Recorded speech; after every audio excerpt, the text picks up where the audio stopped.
What's good, JRL Mafia, man? It's your boy Junior back at it again with another reaction video, man. I'm a little tired right now. Also, can't speak too loud right now. Everybody's sleeping right now, so I gotta chill out a little bit. Wow.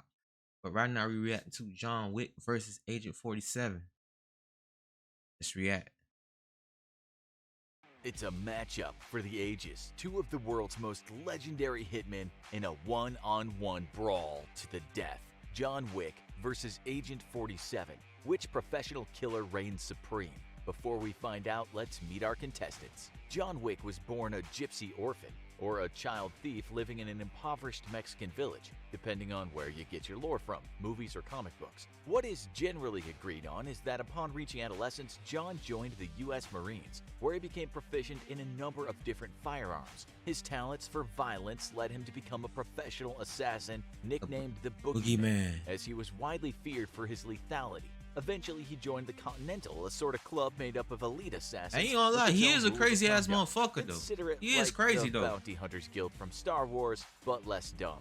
John eventually joined up with the Russian outfit known as the Tarasov Mob, becoming its leader's main hitter. And all that changed when he met a woman and he left the business in spectacular fashion, killing all of his boss's enemies in a single night. Turns out though that the ultimate hitman is cancer, because after a few years of happy bliss, John's wife succumbed to the terrible disease, leaving him with a puppy to help him mourn. Nothing tragic at all happened to that puppy, and John lived happily ever after. Agent 47 is more science experiment than man, being the result of a very expensive genetic engineering project that used genes from 5 different men.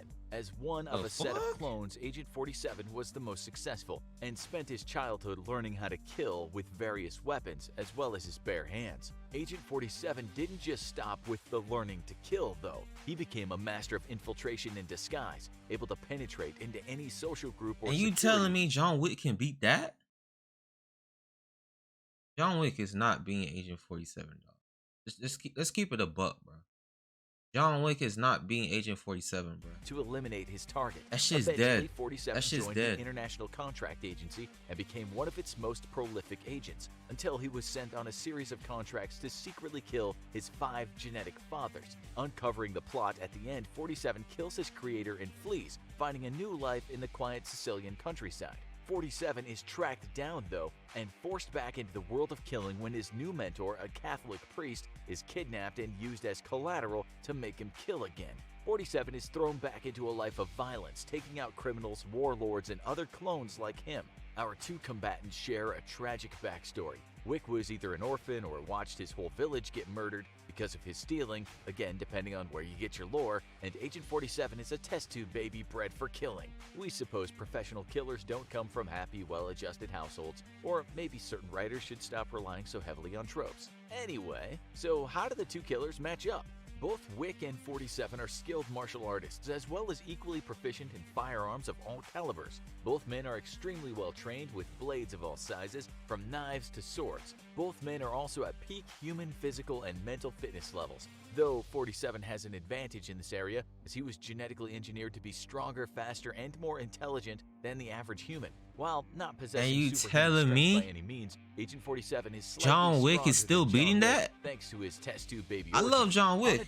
He killed motherfuckers with a pencil now. Don't get me wrong. Absolutely refusing to but John Wick collateral damage is beating that? Agent 47, on the other hand, is more than willing to allow a few innocents to die, even if he does generally do his best to prevent unnecessary death. In a matchup to the death, Wick's stronger sense of morality might be his downfall, as Agent 47 will clearly recognize Wick to be the deadly threat that he is and be more willing to sacrifice innocents in the ensuing battle than Wick would be.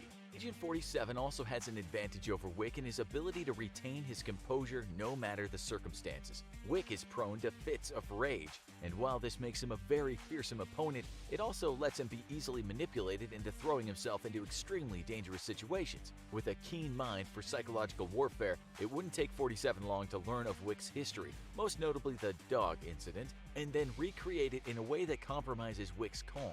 Perhaps defeating Wick is as easy for Agent 47 as loading a bus full of beagle puppies and then driving it off a cliff, enraging Wick and thus easily leading him into a trap.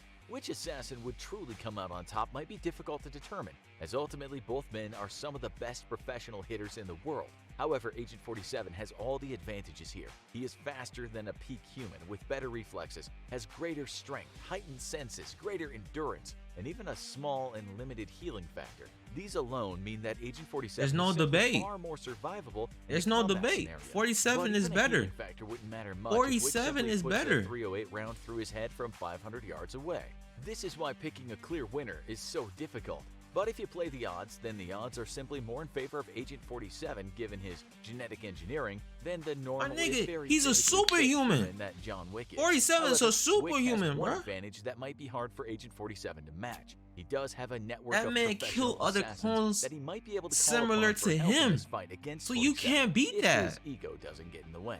Agent 47 may have a few friends, but at the end of the day is a solo player. In a group matchup, the combined threat of Wick and his fellow top assassin friends may be way too much for him to handle. But one-on-one, our money's on Agent 47 all the way. Are you ready for another epic showdown? Why not see how well bro. you do against One-on-one, Deadpool bro. and you Agent versus 47, Deadpool? bro. Or click this Agent other 47, video instead. bro. I don't want to hurt you. But if y'all enjoyed that video, make sure y'all leave a like, comment, and subscribe, bro. And I'm out.